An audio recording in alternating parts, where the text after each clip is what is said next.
Hi, I'm Jess, and today we're in our Stingrays. Our Stingrays are hammocks that hang from trees. And so I thought, because these Stingray hammocks need trees, that we'd read a book about trees. So we're going to read The Lorax today by Dr. Seuss. At the far end of town where the griggle grass grows and the wind smells slow and sour when it blows, and no birds ever sing, expecting old crows, is the street of the lifted Lorax. And deep in the grickle grass, some people say, if you look deep enough, you can still see today where the Lorax once stood just as long as it could before somebody lifted the Lorax away. What was the Lorax, and why was it there? And why was it lifted and taken somewhere? From the far end of town where the grickle grass grows. The old Onceler still lives here. Ask him. He knows. You won't see the Onceler. Don't knock at his door. He stays in his lurkum on top of his store. He lurks in his lurkum, cold under the roof, where he makes his own clothes out of myth-muffled moof. And on special dank midnights in August, he peeks out of the shutters, and sometimes he speaks, and tells how the Lorax was lifted away. He'll tell you perhaps, if you're willing to pay. On the end of a rope he lets down a tin pail, and you have to toss in 15 cents and a nail, and the shell of a great-great-great-great-grandfather snail. Then he pulls up the pail, makes a most careful count, to see if you've paid him the proper amount. Then he hides what you've paid him away in his snub, his secret strange hole in his groovulous glove. Then he grunts, I will call you by whisper-ma-phone, for the secrets I tell are for your ears alone. Slup! Down slups the whisper-ma-phone to your ear, and the old Onceler's whispers are not very clear, since they have to come down through a snurgly hose, and he sounds as if he had smallish bees up his nose. Now I'll tell you, he says, with his teeth sounding gray, how the Lorax got lifted and taken away. It all started way back, such a long, long time back.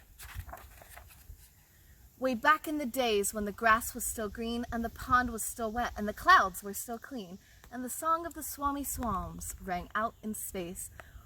One morning I came to this glorious place, and I first saw the trees, the truffula trees, the bright-colored tufts of the truffula trees, mile after mile in the fresh morning breeze.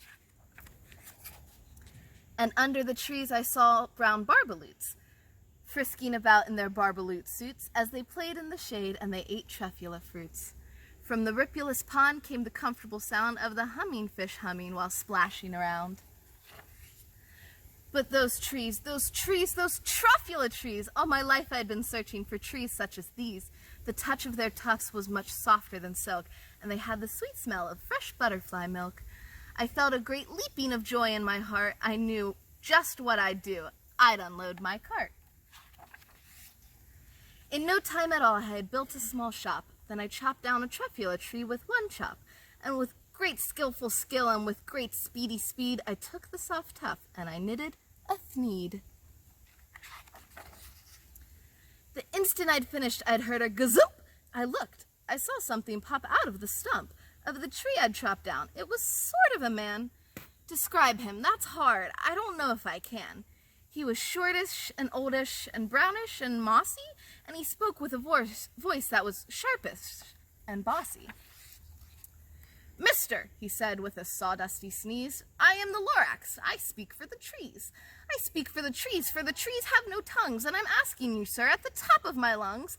He was very upset as he shouted and puffed, What's that thing you've made out of my truffula tuft? Look, Lorax, I said, there's no cause for alarm. I chopped just one tree. I'm doing no harm. I'm being quite useful. This thing is a thneed. A thneed's a fine something that all people need. It's a shirt, it's a sock, it's a glove, it's a hat, but it has other uses just far beyond that. You can use it for carpets, for pillows, for sheets, or curtains, or covers, for bicycle seats. The Lorax said, Sir, you are crazy with greed. There is no one on earth who would buy that fool thneed.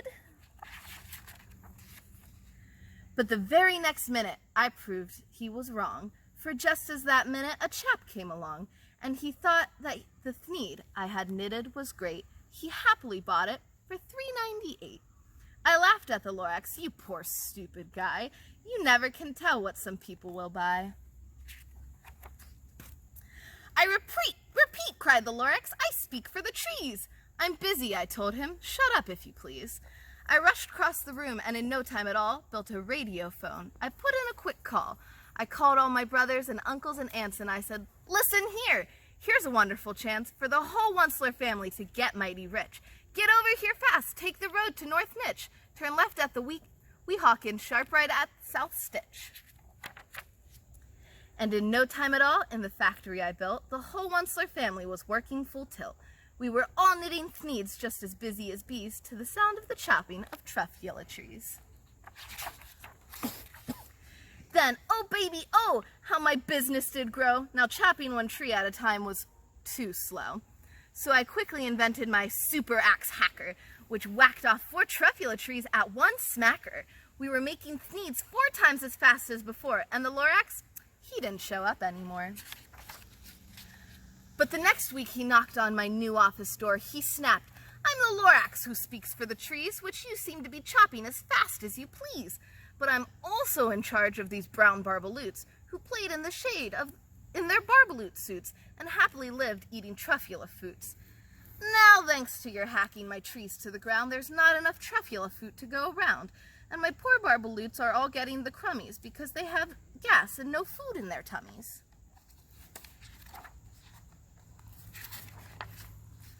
They loved living here, but I can't let them stay. They'll have to find food, and I hope that they may. Good luck, boys, he cried, and he sent them away. I, the Onceler, felt sad as I watched them all go. But business is business, and business must grow, regardless of crummies and tummies, you know? I meant no harm, I most truly did not, but I had to grow bigger, so bigger I got. I biggered my factory, and I biggered my roads, I biggered my wagons, and I biggered the loads of the thneeds I shipped out. I was shipping them forth to the south, to the east, to the west, to the north. I went right on biggering, selling more thneeds, and I biggered my money, which everyone needs. Then again, he came back. I was fixing some pipes when that old nuanced Lorax came back with more gripes. I am the Lorax, he coughed and he whiffled, he sneezed and he snuffled, he snargled, he sniffled. Onceler, he cried with a cupulous croak, Onceler, you're making such smogulous smoke.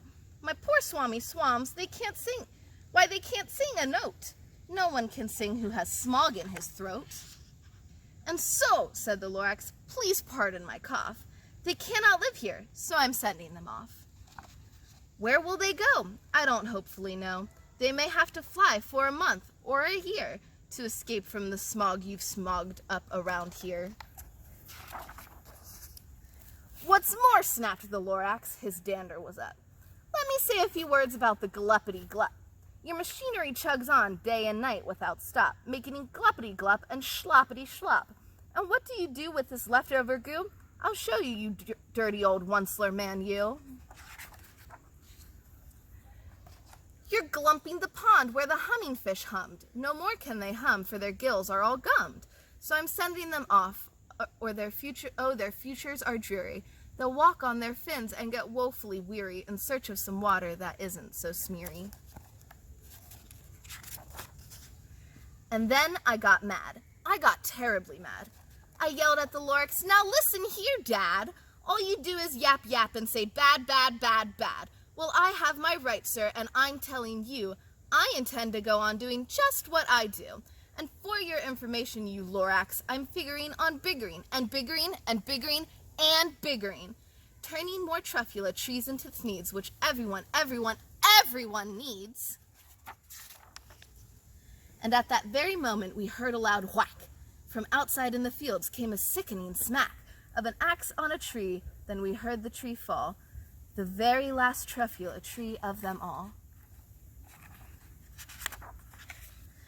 No more trees, no more thneeds, no more work to be done. So in no time my uncles and aunts and everyone all waved me goodbye. They jumped into my cars and drove away under the smogged stars.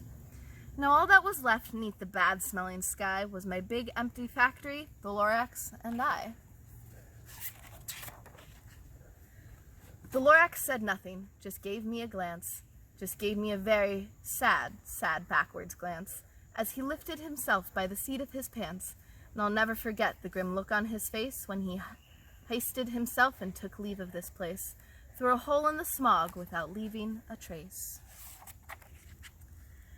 And all that the Lorax left here in this mess was a small pile of rocks with the one word, unless.